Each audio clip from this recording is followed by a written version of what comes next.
स्वागत है आपका हर्षिता जी, वक्तव्य प्रस्तुत कीजिए।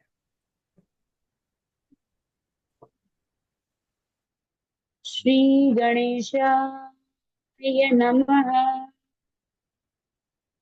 श्री सरस्वते नमः।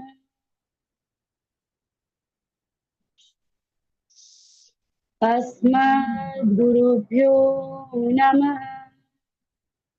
अस्मत् परम गुरुभ्यो नमः। अस्मत् सर्वगुरुभ्यो नमः। श्री राधा कृष्णाभ्यां नमः। श्रीमते रामानुजाय नमः। लंबोदर में परम सुंदर मीतदंतम पीतांबरम त्रिनयनम परमं पवित्रम पूज्य दिवाकरणी भोज्वलकान्तिकान्तम् विघ्नेश्वरं सकलविघ्नहरं नमामि। शरीरं स्वरूपं ततो वकलत्रम् यशच्चारुचित्रं धनं मेरुतुल्यम् मनश्चेन लग्नं श्रीगुरुरङ्घ्रिपद्मे ततः किं ततः किं ततः किं ततः किं नारायणं नमस्कृत्यं नरं चैव नरोत्तमं देवीं सरस्वतीं व्यासं ततो जयमुदीरयेत्। जयतु कृष्णो जयतु देवो देवकी नन्दनोऽयम्। जयतु कृष्णो वृष्णिवंश प्रदीपः। जयतु मेघश्यामल कोमलांग। जयतु पृथ्वीभार नाशो मुकुंद। बर्हापीडं नटवरवपुः कर्णयो कर्णिकारम् विप्रदवासः कनककपिशं वैजयन्तीं च मालाम् रन्ध्राणवेणुरधरसुदया पूरयन् गोपवृन्दे वृन्दारण्यं स्वपदरमणं प्राविशत् गीतकीर्ति करारविन्देन पदारविन्दम् मुखारविन्दे विनिवेशयन्तम् वटयपत्रस्य पुटे शयानम् बालं मुकुन्दं मनसा स्मरामि। रामाय रामभद्राय रामचन्द्राय वेदसे रघुनाथाय नाथाय सीताय पतये नमः। बोलिए श्री कृष्णचंद्र भगवान की जय। श्री राधा रानी सरकार की जय। श्री सुखदेव महाराज की जय। सभी को राधे राधे। जय श्रीमन नारायण। हरे कृष्ण। अनंत कोटि ब्रह्मांड नायक अचिंत्य कल्याण गुणगण निधान सर्वेश्वर सर्वाधिपति अकारण करुणा वरुणालय अकारण करुणाकारक सकल जन्य कल्य शापहारक परात्पर परम ब्रह्म परात्पर परम ब्रह्म पटियान निर्गुण निराकार सगुण साकार जगदेक बंधु करुणैक सिंधु सच्चिदानंद घन परमात्मा श्री कृष्ण एवं श्री किशोरी जी के चरणों में मेरा बारंबार प्रणाम। समुपस्थित भागवत भक्त कथा अनुरागी सज्जनों भक्ति में मातृशक्ति भगनी बांधो। सिया राम में सब जग जानी करहु प्रणाम जोड़ी जुग पानी। पिछली कथा में हमने श्रवण किया था कि किस प्रकार जो भीष्म पितामह थे उन्होंने जो है धर्मराज युधिष्ठिर को राजधर्म, दान धर्म, स्त्री धर्म इत्यादि धर्मों की उन्होंने शिक्षा दी। आगे हमने श्रवण किया था कि किस प्रकार जो पितामह भीष्म है उन्होंने अपने अंतिम समय में सब ओर से अपने चित्त को, अपने मन को लगाकर, हटाकर अपने मन को सिर्फ और सिर्फ प्रभु के चरणों में ही जो है विलीन कर दिया, और प्रभु का, महाराज का, प्रभु के जो है दिव्य लीलाओं का स्मरण करते करते उन्होंने अपने प्राणों को प्रभु के चरणों में विलीन कर दिया। उसके पश्चात उस समय जो सभी देवता गण थे, जब उन्होंने इस प्रकार भीष्म पितामह के मुख को देखा, तो वह सभी देवतागण जय जयकार करने लगे और पुष्पों की जो है वर्षा करने लगे, और पुष्पों की वर्षा करने के साथ साथ वह ढोल नगाड़े आदि भी बजाने लगे।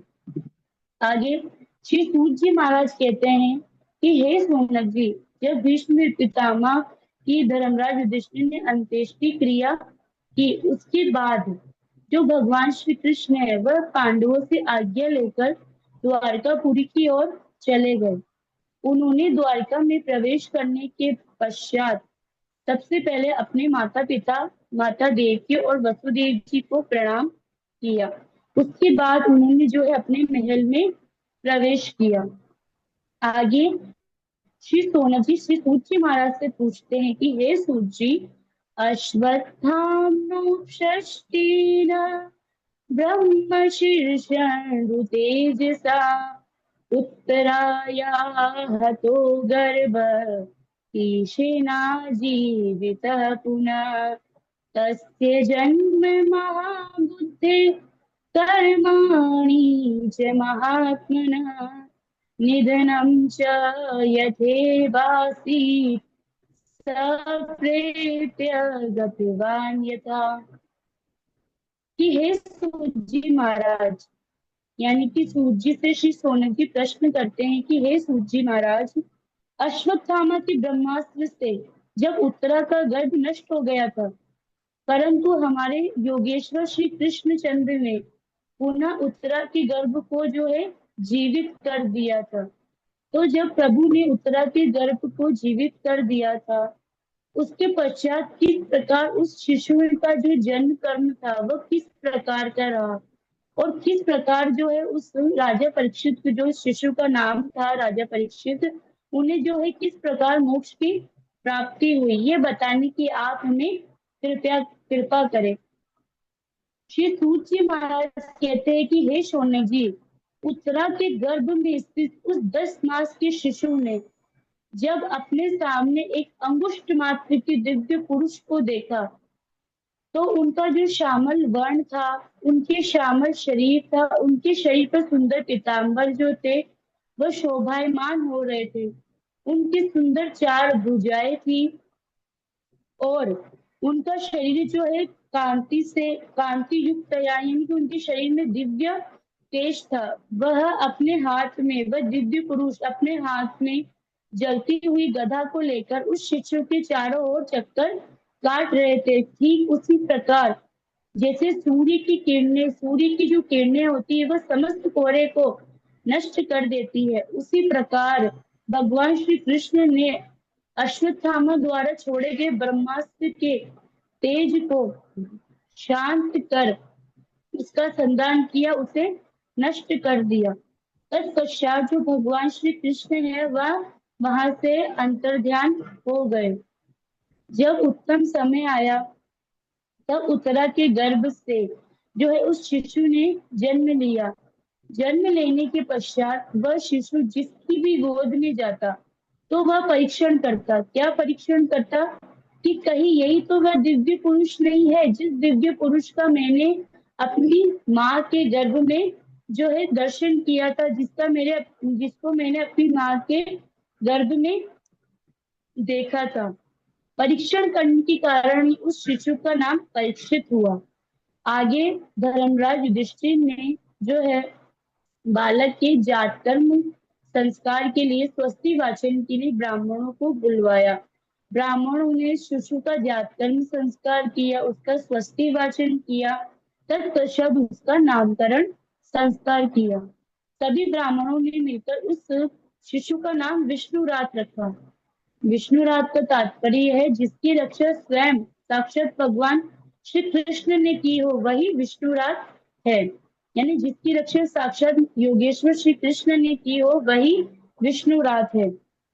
तब इसके पश्चात जो ब्राह्मण थे उन्होंने उस शिशु के भविष्य की जो है वर्णन, उसके भविष्य का वर्णन करते हुए धर्मराज युधिष्ठिर से कहा कि हे महाराज, आपका जो ये पौत्र है ये दशरथ नंदन भगवान श्री राम के समान ब्राह्मण भक्त होगा, महाराज शिव के समान दाता होगा, ययाति के समान ये धार्मिक होगा, ये आश्रय देने वालों में साक्षात लक्ष्मीपति भगवान नारायण के समान होगा, ये जो है कौन साक्षात ये यशस्वी धनुर्धरों में सहस्त्र अर्जुन और कौनते अर्जुन के समान होगा, ये दुष्यंत के समान यशस्वी होगा और महाराज ये धर्म की रक्षा के लिए कलयुग का निग्रह भी करेगा। परंतु महाराज इसकी जो शिशु की मृत्यु होगी वह ब्राह्मण के शाप के कारण तक्षक नामक सर्प के डसने से इनकी मृत्यु होगी। अब जैसे ही धर्मराज ने ये बात सुनी तो वो बहुत ही चिंतित हो गए। तब ब्राह्मणों ने कहा कि हे महाराज, आप चिंतित न होइए, क्योंकि जब भी इनको श्राप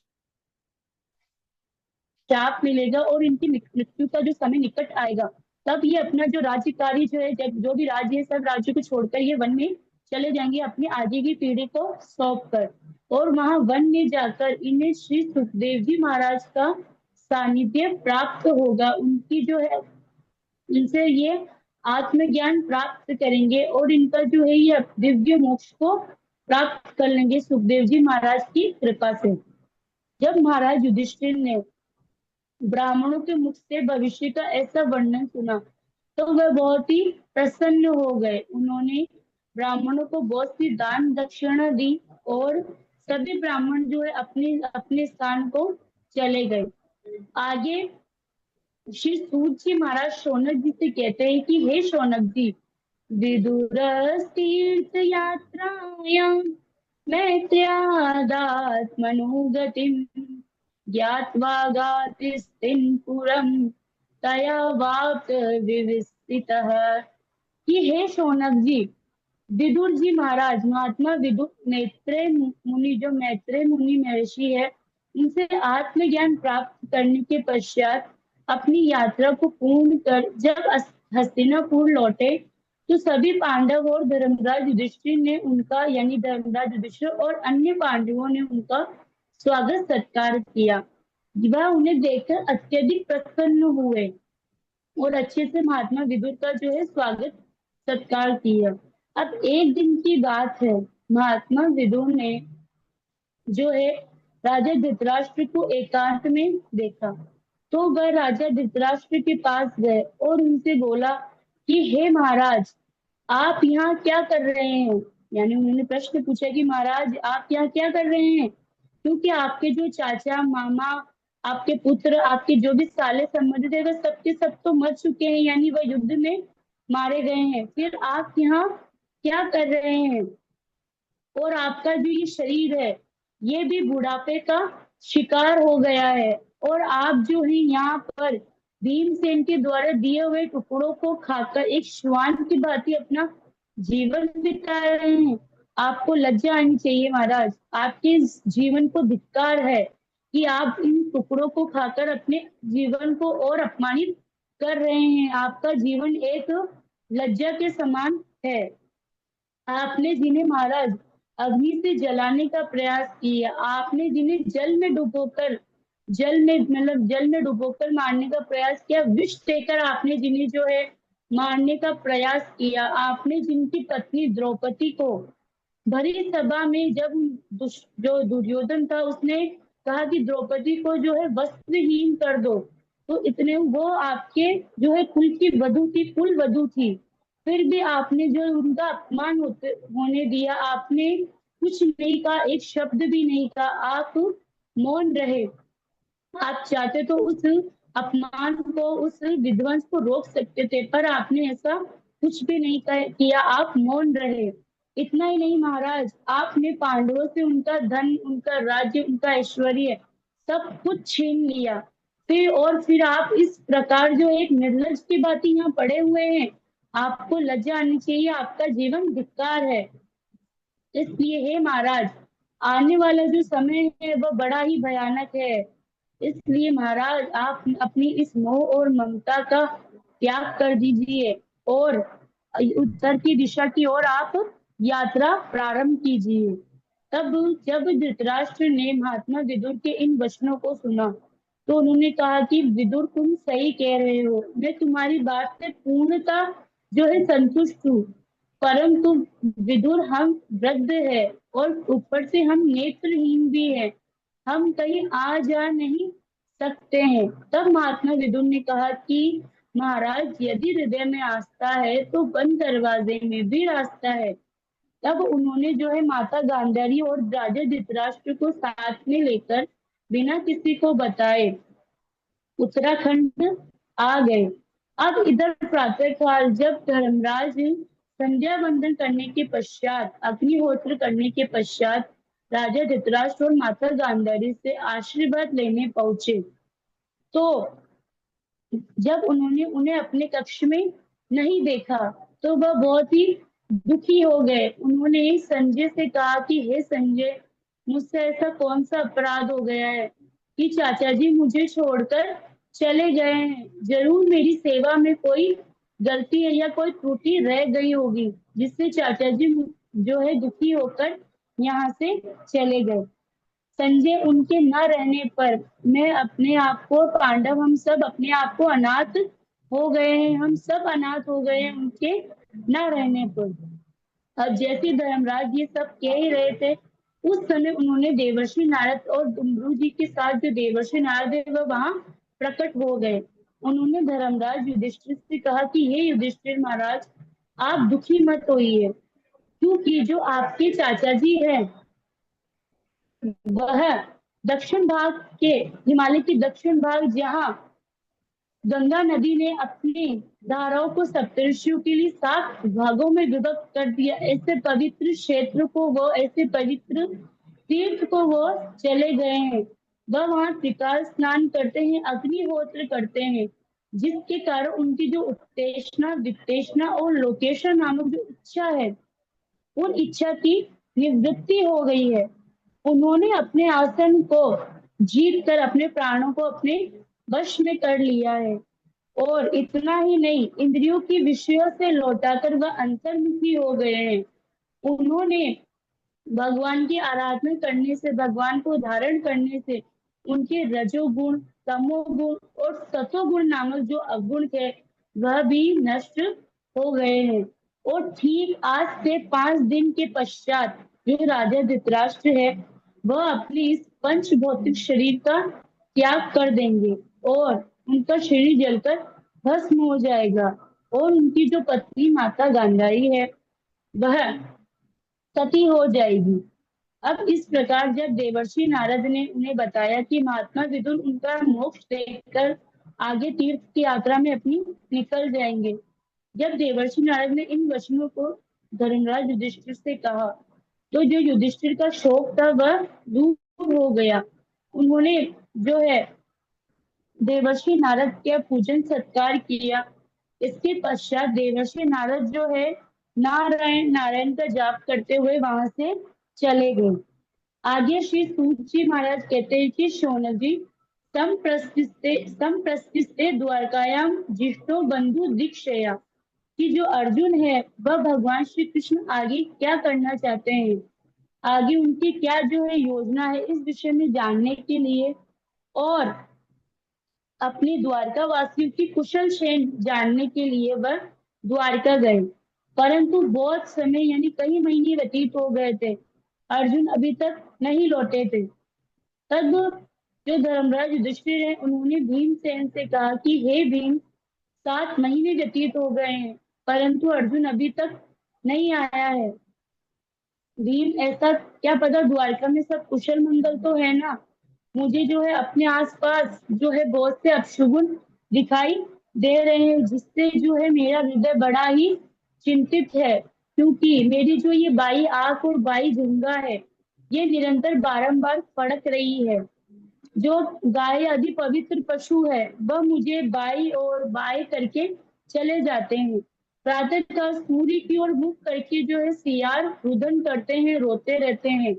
दिशाएं धूमिल हो गई है, पर्वतों के सहित पृथ्वी में कंपन हो रहा है और सूर्य की जो प्रभा है वह मंद पड़ गई है। इन सभी अपशगुनों को देखकर भीम, मेरा हृदय बहुत ही व्याकुल हो रहा है। और इतना ही नहीं, भीम देवताओं की मूर्तियों की आंखों से अपने आप जो है अश्रुओं का प्रवाह हो रहा है। ये देखकर मुझे भविष्य की बड़ी ही चिंता हो रही है भीम। जब धर्मराज युधिष्ठिर ऐसे कह ही रहे थे, तब सामने से उन्होंने अर्जुन को आते हुए देखा। परंतु अर्जुन का मुख लटका हुआ था, उनका शरीर कांति से हीन था और उनकी आंखों से अश्रु प्रवाह हो रहा था, वह रो रहे थे। अर्जुन का मुखमंडल देखकर और उनकी वेशभूषा को देखकर धर्मराज युधिष्ठिर ने कहा कि अर्जुन, कंचिदान पुरियम न स्वजना सुखमास्ते, कि हे अर्जुन, द्वारका में हमारे स्वजन संबंधी मामा मामी प्रद्युम्न सुषेण चारुदृष्ण साम इत्यादि सब कुशलता पूर्वक तो है। द्वारका में सब कुशल मंगल तो है ना अर्जुन? कोई चिंता की बात तो नहीं है। तुम विलाप क्यों कर रहे हो? क्या हुआ अर्जुन? कहीं तुम बहुत दिनों तुम द्वारका में रुक गए तो कहीं किसी ने तुम्हारा अपमान तो नहीं कर दिया? या तुमने गाय वृद्ध रोगी बालक स्त्री या शरणागत में आए हुए व्यक्ति का तुमने त्याग तो नहीं कर दिया अर्जुन? अथवा तुमने भोजन करने योग्य बालक अथवा वृद्ध वृद्ध रोगी या पुरुष को तुमने जो है छोड़कर अकेले ही तो भोजन नहीं कर लिया है अर्जुन? इसलिए बताओ, तुम्हारी चिंता का क्या कारण है? तुम क्यों रो रहे हो? जब धर्मराज युधिष्ठिर ने इस प्रकार पूछा, फिर भी अर्जुन ने कुछ नहीं कहा। वे केवल रुदन कर रहे थे, रोते ही जा रहे थे। तब धर्मराज ने कहा कि अर्जुन, कश्चित पृष्ठत मे नाथ हृदयेनात्म बंधुना शून्यो अस्मि रहितो नित्यम मन्यसे तैन्यथान्यरूप, कि हे अर्जुन, हो ना हो जिसे तुम अपना परम हितैषी अपना मित्र समझते हो, उन भगवान श्री कृष्ण से आज तुम रहित हो गए हो। भगवान श्री कृष्ण से रहित तो तुम हो गए हो। इसके अलावा तुम्हारे इस दुख का कारण और कोई नहीं हो सकता है अर्जुन। जब धर्मराज ने इस प्रकार कहा तो अर्जुन ने अपने अश्रु को पोंछा और रोंदे हुए गले से कहा कि भैया, वंचितो हम महाराज हरिणा बंधुरूपिणा येन मे परहतं तेजो देव विस्मापनम महत्, कि हे भैया, भगवान श्री कृष्ण ने आज तक मित्र का रूप धरकर ही तो मुझे ठग लिया है। अरे, जिन श्री कृष्ण की कृपा से मैंने राजा द्रुपद की स्वयंवर में मत्स्य भेद कर द्रौपदी को प्राप्त किया था, जिनकी कृपा से मैंने भगवान शिव से युद्ध में उन्हें आश्चर्य में डालकर पशुपतास्त्र प्राप्त किया था, जिनकी कृपा से मैंने अग्नि इंद्र पर विजय प्राप्त कर अग्नि को खांडव वन प्रदान किया था, और मैं दानव से इंद्रप्रस्थ नामक सभा को मैंने प्राप्त किया था। इतना ही नहीं भैया, जिनकी कृपा से हमने महाभारत जैसे विशाल युद्ध में, जहां बड़े बड़े महारथी कर्ण, भीष्म पितामह और गुरु द्रोण, जिनके सामने बड़े बड़े दिग्विजयी राजा त्रिलोक में कोई भी जो है युद्ध करने का सामर्थ्य नहीं रखता, उनके समक्ष हमें जो है विजय हमने प्राप्त की। उन्हीं श्री कृष्ण से आज भैया मैं जो है हीन हो गया हूँ। उन्हीं श्री कृष्ण से जो है मैं आज रहित हो गया हूँ भैया। इतना ही नहीं, जब मैं श्री कृष्ण की पत्नियों को अपने साथ लेकर आ रहा था, तब रास्ते में भीलों ने एक अबला की भांति मुझे परास्त कर दिया। इतना ही नहीं भैया, तद्वे धनुष ईश्वर सरतो हयास्ते सोहम रूप नृपतयो यत आनमंति सर्वम क्षणेन तदभूत सदिश रिक्तम भस्मनुतम अपराध विमुक्त मुष्याम। कि भैया ये मेरा वही गांडीवधारी, यानी ये मेरा वही गांडीवधारी अर्जुन हूं मैं। यही मेरा गांडीव धनुष है, वही यही मेरे बाण है, यही मेरा रथ है, वही मेरे घोड़े हैं, और वही मैं महारथी अर्जुन हूँ, जिसके सामने बड़े बड़े दिग्विजय राजा जो है नतमस्तक हुआ करते थे। बड़े बड़े दिग्विजय राजा जो है अपना शीर झुकाया करते थे। उन्हीं उन्हीं भगवान श्री कृष्ण की न रहने पर आज मैं अपनी शरीर की कांति से, अपनी शक्ति से मैं हीन हो गया हूँ भैया। मनुज आगे जो श्री संत गण है वे कहते हैं कि मनुज बलि नहीं होते हैं, समय होते बलवान, बीरण लूटी गोपिका वही अर्जुन वही बाण। यानी कि समय बहुत ही बलवान होता है। समय बड़े बड़े राजाओं को जो है रंक बना देता है, और बड़े बड़े रंक को वह राजा भी बना देता है। समय में बहुत ही शक्ति होती है, समय बहुत बलवान होता है। महाराज सभी द्वारकावासी ब्राह्मणों के श्राप से मोहग्रस्त होकर वारुणी नामक मदिरा का पान करने के पश्चात आपस में लड़ झगड़ कर जो है मर गए। बस 4-5 ही शेष बचे हैं।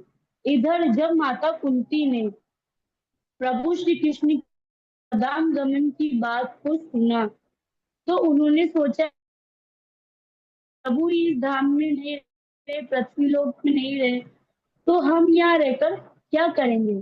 तब माता कुंती ने जो है अपने इस पंच भौतिक शरीर का त्याग कर दिया और प्रभु के धाम को प्राप्त कर लिया। समय आने पर पांडवों ने भी अपना राज्य पाठ जो है राजा परीक्षित को सौंपा, और चीर वत्सल धारण करने के पश्चात स्वर्गारोहण कर भगवान को प्राप्त कर लिया। बोलिए श्री कृष्णचंद्र भगवान की जय, श्री राधा रानी सरकार की जय, श्री सुखदेव महाराज की जय। राधे राधे गुरु जी।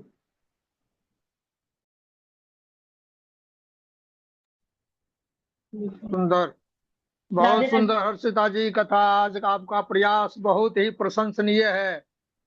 थोड़ा और मेहनत कीजिए, श्लोक को जरा जी सा जी ले दीजिए तो और बेजोड़ हो जाएगा।